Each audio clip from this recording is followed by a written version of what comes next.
Okay. The idea of this assignment, I think, is really cool. And I'm hoping that at some level, put that here.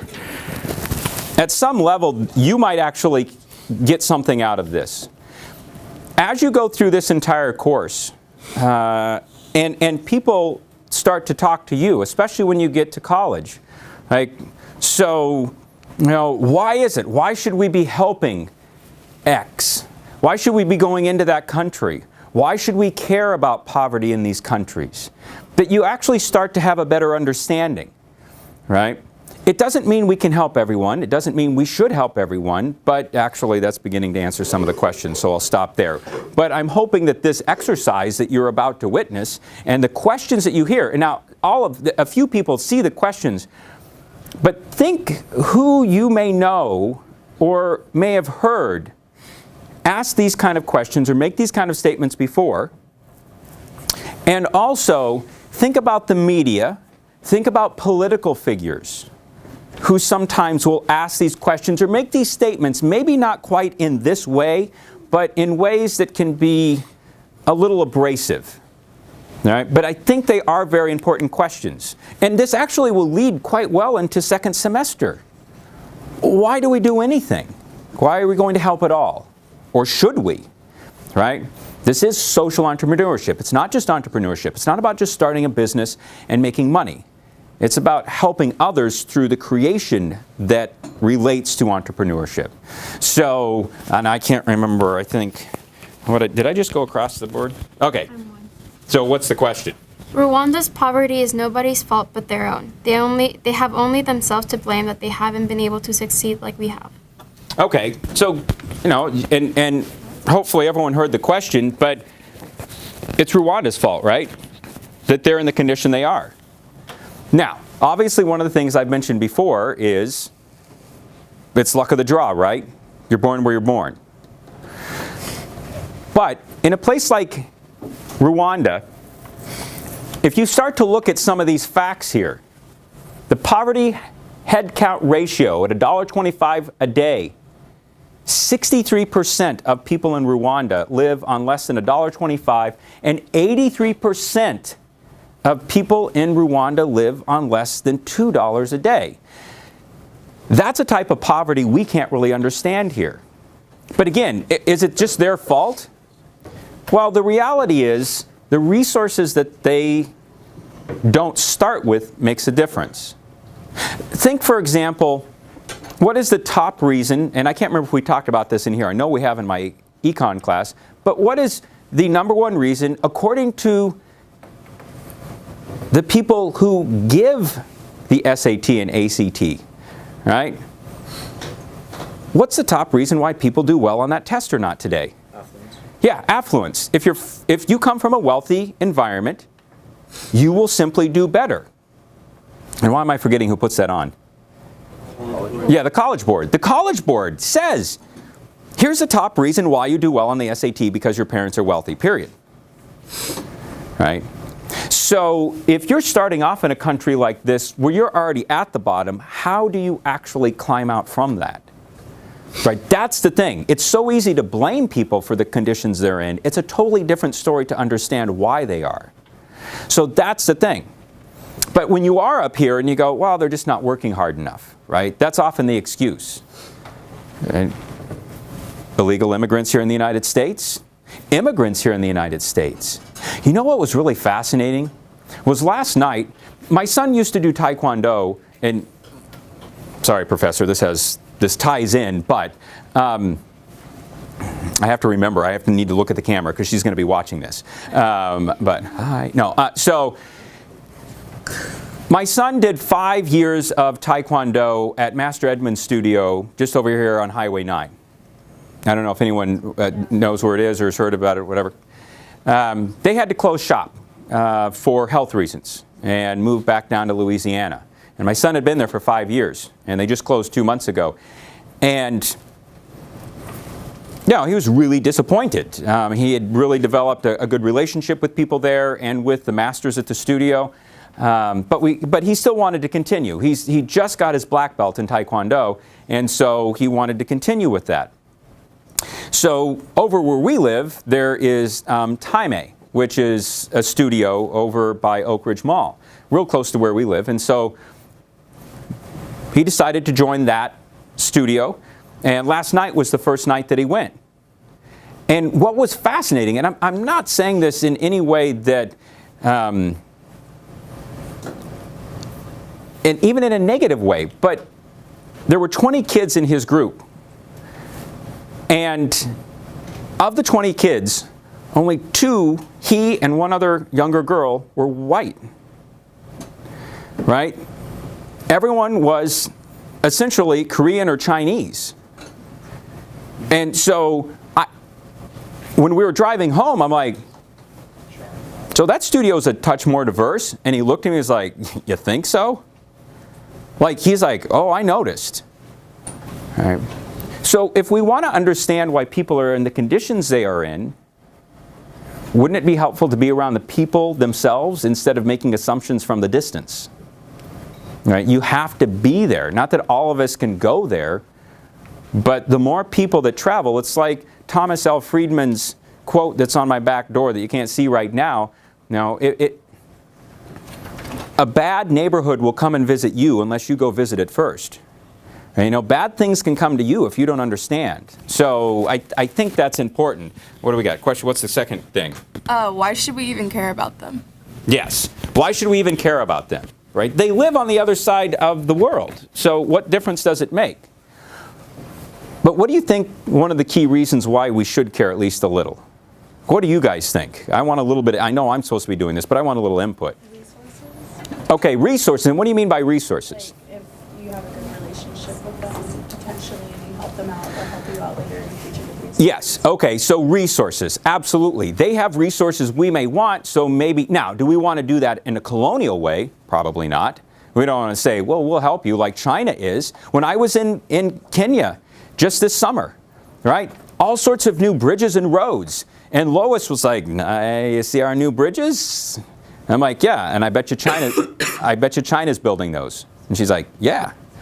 So China's saying, we'll help you as long as we get resources later. So there has to be a balance, but that's a good point. What else? Like, they didn't choose, like, to live there. Like, they were just born there in the situation. It's like, it's our, like, job, I guess, to help them. Like, Okay, yeah, because they didn't have any control, and especially young kids, they don't have any control. I mean, that's one of the reasons why we're doing the scholarship fund. You know, Abednego and Nicole, they had zero control over where they were born. So does that mean we just ignore it when we have so much here? All right? But again, does that really answer the question, why should we even help them? Well, this kind of goes back, and what else, John? Yeah, one, and I know that seems like such a blunt answer, but we can. And so, if we don't, could the problems there come back and haunt us? Possibly. Look at the issues of terrorism.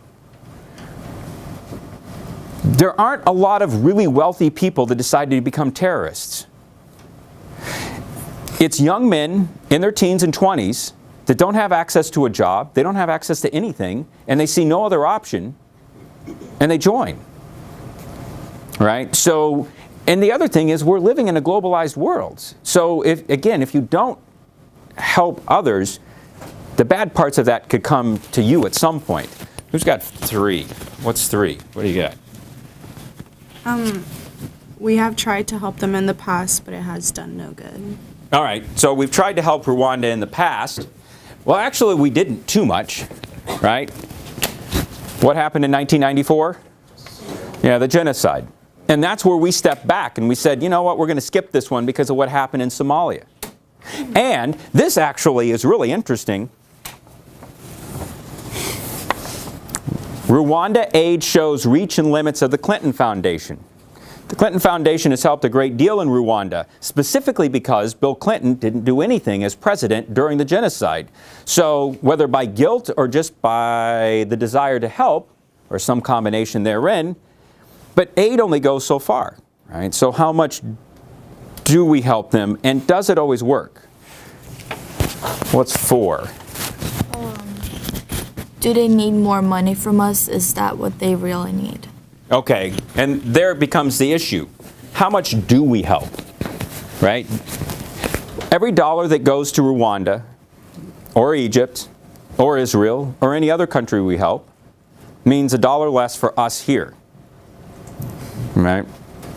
So if we just saved all our money, and then we wouldn't have to worry about that. And that's and if you've only grown up right here, and I'm not saying there aren't people who are conservative and don't have those views here. I've seen some of the bumper stickers around here. But on the other hand, if you haven't lived someplace where the entire or the majority of the population is more on the conservative side, it's hard to understand where people are like, stop getting involved. Quit wasting my tax dollars that I don't even want to pay to begin with to help these people. I'm never going to see them. I'm never going to go there. They're never coming here. So why should my dollar go to them? That's a valid question, right? And there is no good answer. There's no good answer, and you're never going to please anyone or everyone with any answer you may give. The only reason why it interests me is because I've actually been there. Going places makes a difference. When you're there and you meet the people and you sit down with them and you understand the conditions that they live in and see it in person, that can make an impact, right? So that can make a bit of a difference. And now, the document that I have up here,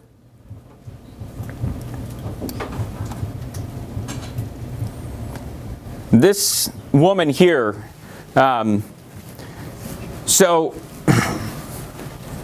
this woman here still lives in the same tiny dilapidated mud house where she hid the Tutsi refugees. She continues to practice traditional medicine.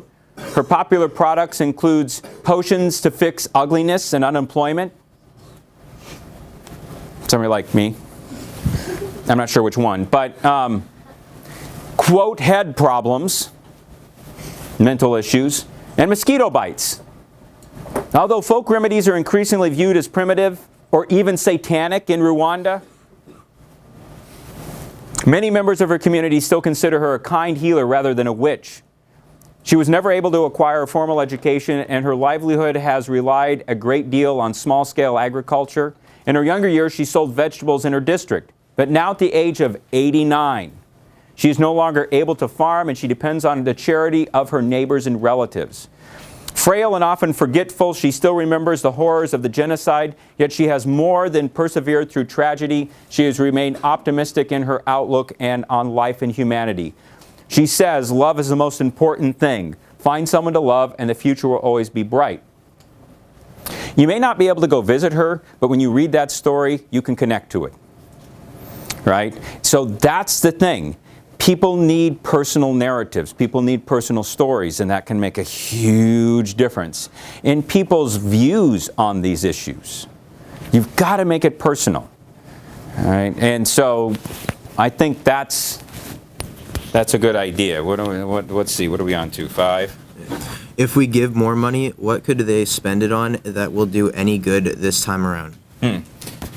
That's a good question. So if we keep giving them money, isn't going to matter. Probably the most important example is to understand, and not just in Rwanda, but let's actually go to Afghanistan, Iraq. The United States has spent $3 trillion in those two countries. Has it made a difference? No. This has nothing to do with the soldiers that went there to do the job they were told to do. This is about the political reality that you can't go into a country and simply come in with your magic democracy wand, wave it around and think things will change. Maybe if you went in and fixed the infrastructure, give people electricity, clean water, a job, and then leave, would that have a better influence? So if you want to change people, we often say, well, don't give them more money because they're just going to waste it. That may be possible, but get to the money to the people who need it, right? Create roads that work. Create infrastructures that work. Put up cell towers. The more people can communicate with each other, you want to change a country, put up cell towers and make internet available. That's going to change it faster than anything else because people will be able to get information. What's the number one reason why, after over 50 years, the United States has probably decided, let's play nice with Cuba? We realized that trying to isolate them for 60 years did no good at all. So screw it. Let every American who wants to go there go there. Let them take their cell phones. Let them take all the information from the outside world to everyone else to see, and then those people there will go, what? I want that. And then rise up. Information is power. Why do you think China blocks Google? Well, it doesn't block it, but it slows it down so dramatically you can't get to anything on it. Interestingly enough, though, I'd always heard that on Google you couldn't find pictures of Tiananmen Square from that particular time period. But when I was there, I typed in Tiananmen Square on Google, and I actually got a few images. And then I was arrested. No. But it was interesting. Let's see. What are we on to? What was that, 5, 6? If we do give them more money, we should tell them exactly what to do with it. Ah, yes. The good old colonial days. Here's the money. Here's what to do with it. I hope you guys now are beginning to understand why that wouldn't work. Right? That's why we spent weeks and weeks on cultural anthropology. You have to start with a base of understanding. You can't go in and dictate. Can you make suggestions? Can you work with them to help them better use the resources that we may be offering them? Absolutely. But can you go in and say, this is what you must do? No, that gets you nowhere. You have to understand the cultural context. That's, again, one of the problems in Afghanistan and Iraq. We didn't understand the cultural context, and that really made a difference. I need to wrap this up so it's not too long. What's 7? And they're going to need to show us hard evidence of the results. Ah, results. Now this is a valid point. What actually is being done? So we're just giving money to the leaders of the country? We know that doesn't work. So you go in with other organizations. The proof comes from the organizations that help. The proof, yeah. Have you guys, some of you have put money into this. How are you ever going to know that it went to where it's supposed to go? One, there has to be some trust. But two, that's why as I get pictures and information, I put it up on my website so you can actually see what's going on. Heck, you could just email the kids yourself and be like, how's it going? Communication. You have to be able to communicate with the people directly. And what do you got, 8? If results aren't achieved in a short period of time, then we'll cut them off. Okay, and this idea of results. You have to give people time. As long as they're showing some advancement in the sense that the resources we're giving them go someplace, do something, that's worth it. We're not going to change things instantly, right? So time is not an enemy, time's a friend. But it can take time, and it may take generations. But that's where we want things. We live in a soundbite world, right? Because none of you have ever complained to another friend when you text another friend that you're not with and they don't respond instantly. Why didn't they text back in a nanosecond? All right, we want instant gratification. And if we don't get it, we don't think it's working. But that's not necessarily the truth. Will it work every time? No, but we have to give it time to work. And then what's the last part? It's hopeless anyway. All right. And that's where we bring this all back to the very beginning. It's hopeless. It's not going to work. Well, is it going to be where we are now? No. But without helping, do we know it would get worse? No. Nobody could say that. Maybe it will get better on its own. But if we have the resources to help, and we can see through, there's a really good book that I wish you guys, there's about 25 books I wish you guys could read this year. Well, actually about 50. But one of them is Poor Economics. It came out in 2011 by 2 professors at MIT. And they looked at how do we help? And what they found was when they did randomized trials, you'd put bed nets here but not bed nets here and just see who got sick. Does it work? Yes. You have to at least be willing to take the risk to try. And that's what, again, you guys are going to have to really deal with. And failure's okay, but just learn from the failure and move on.